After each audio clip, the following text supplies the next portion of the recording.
Hello and welcome to Team 11's demonstration of our ovarian cancer action exercise tracking app. A little introduction to the team. So our team leader is Philippos. He has a BSc in International Business and Finance. His main roles in the project were research, the back end, and testing and debugging.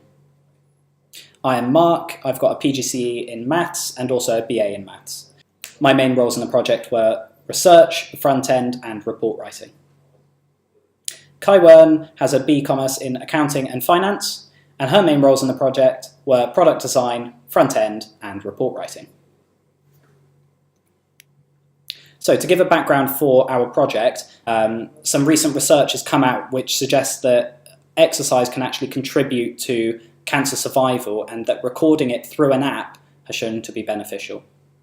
There are a lot of exercise apps currently out today, such as Nike Plus Training Club or MyFitnessPal, but none of these apps cater towards women who have just undergone surgery. So our app is intending to be the first app to do this. The main requirements for our app are to provide facilities for women to learn, so to see relevant video tutorials, to track, so they can record their exercises and view a visualization of their exercise history, and to challenge, so they can challenge and get inspiration from OCA.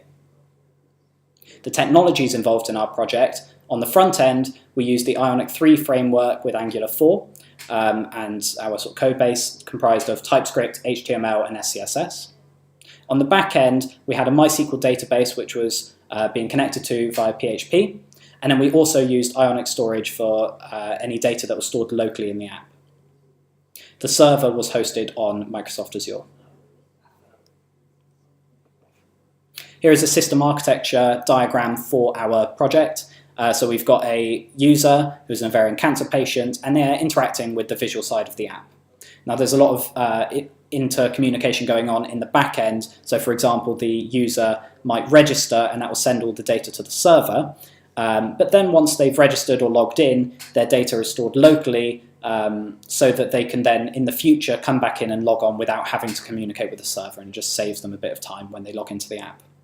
Lots of the tracking data is stored locally, but then it's periodically sent to the server for research purposes. We will now show you a demonstration of our app. So when the user first clicks on the app, they are presented with this login page and login. So this is the Learn page that the user is presented with as a landing page when they first log in. So here are a list of OCA's suggested videos, and this is the featured section. So this is featuring videos that are relevant to that user's exercise preferences and cancer stage and so on. Okay, so by clicking on these, the user will be directed to a YouTube video player which is playing inside the app. The user also has a personal playlist, and this is videos that they have selected that they want to watch just for themselves and save for the future. So they can edit this list, reordering videos, and they can also delete videos from the list, should they choose to. The user can also track their data and see a weekly summary of all the things that they've done this week. So here we go, on Sunday they added 14 videos to their playlist, they were quite active that day. They can also change how this graph is viewed. If they don't want to see the videos they've added, they can always click to get rid of the added videos.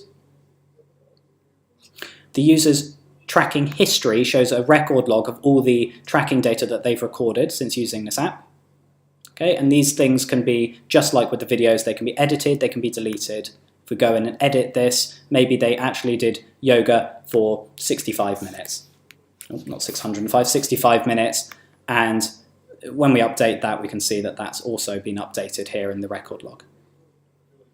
The challenges section shows OCA's suggested challenges or the current activities that they've got going on as an organisation at the moment. These challenges can be filtered, so if I want to just search for something going to Borneo, I can start to type in Borneo, and that's just updating live there. And if I click on that, I can get more information about that visit to Borneo. I can also, as the user, view my own challenges and see challenges that I've completed in the past. Let's just demonstrate adding a new challenge now. So I click the floating action button at the bottom right. From here, I can add a new video, add a new exercise, or add a new challenge. So I'm going to add a challenge. I can either select from this list here, I'm going to actually type in my own challenge, which is to watch a yoga video today. Save that challenge, and as you can see, that challenge appears here in my active challenges. Once I complete this challenge, I can send it down to the completed challenges list as easily as that. The More section of the app contains all the things such as app settings, modifications to personal data, sending feedback or getting support, summary about the OCA, and also logging out.